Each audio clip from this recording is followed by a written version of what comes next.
Invitational Mile, and 11 young men have come from different parts of the country, lots of them from the Northeast, running on this great 200-meter track at the Reggie Lewis Center. Right, there are 6 athletes who was underclassmen last year, ran 4:12 for the mile or faster in the race. 9 states are represented, and the country of Scotland. Chris Gosson, all the way from Scotland, has journeyed here to run, and is a 4:12 miler, bringing credentials of that here to this event. Steve Murdoch, number 11, in the early lead. He runs out of Clifton Park, New York, Shenendehowa High School. A real track power, and they should be real factors at things like the Penn Relays distance medley, and they had a great cross-country season with a great track program there at that school up in Clifton Park. The pace very solid. Just watching leg turnover. These guys are flying along here very comfortably.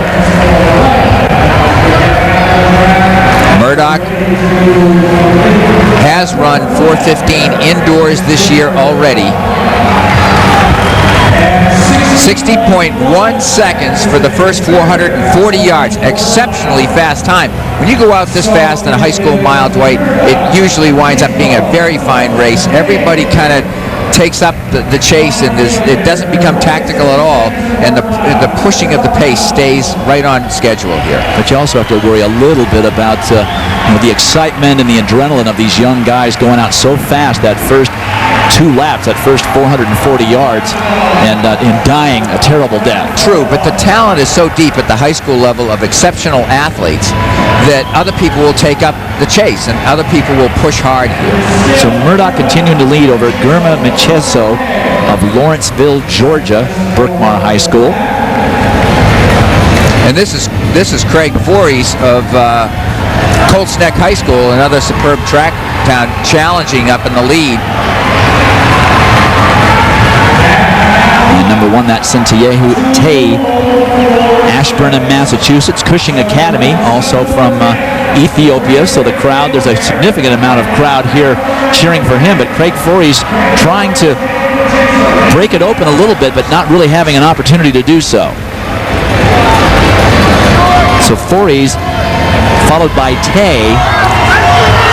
Last year Tay ran in this meet, ran 4:12 plus for the mile, and has a brother equally talented, just about equally talented, that goes to the same school. They've had great credentials here. Talked to both of them last year when they were preparing for this race. Look at Forys really pushing the pace here. 2 minutes 4 and 8/10 of a second by the 880-yard mark here. This pace has not let down at all.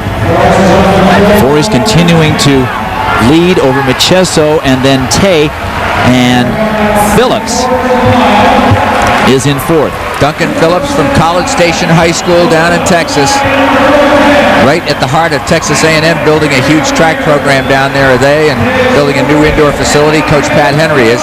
And that is Matt Centrowitz, the son of a great runner in his own right, forging to the lead here. Look at him just kind of take charge of everything here. His father, Matt Centrowitz, an Olympian for the U.S., and he has gapped this field now by about 10 meters. This is the final lap, and he just sort of came out of nowhere. He was biding his time back in the middle of the field, letting all that commotion take place up front. 3:07 plus by the 3/4. His dad was a 4:02.8 high school miler, no less. And the apple did not fall far from the tree here. The rest of the pack starting to close behind him. Here comes Duncan Phillips. And it is Phillips taking the lead. The man from College Station pours it on down the home stretch. Look at this gap he is opening up. 4 minutes 9 and 21/100ths of a second for Duncan Phillips. Showed a lot of promise as far back as his sophomore year of high school, when he ran 1,600 meters in 4:10.96 seconds.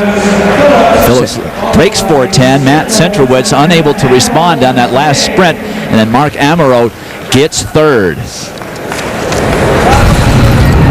And here's a highlight of the girls' invitational mile. And you can tell by how much they're clustered in the first 3 lanes how slow the pace was in the beginning.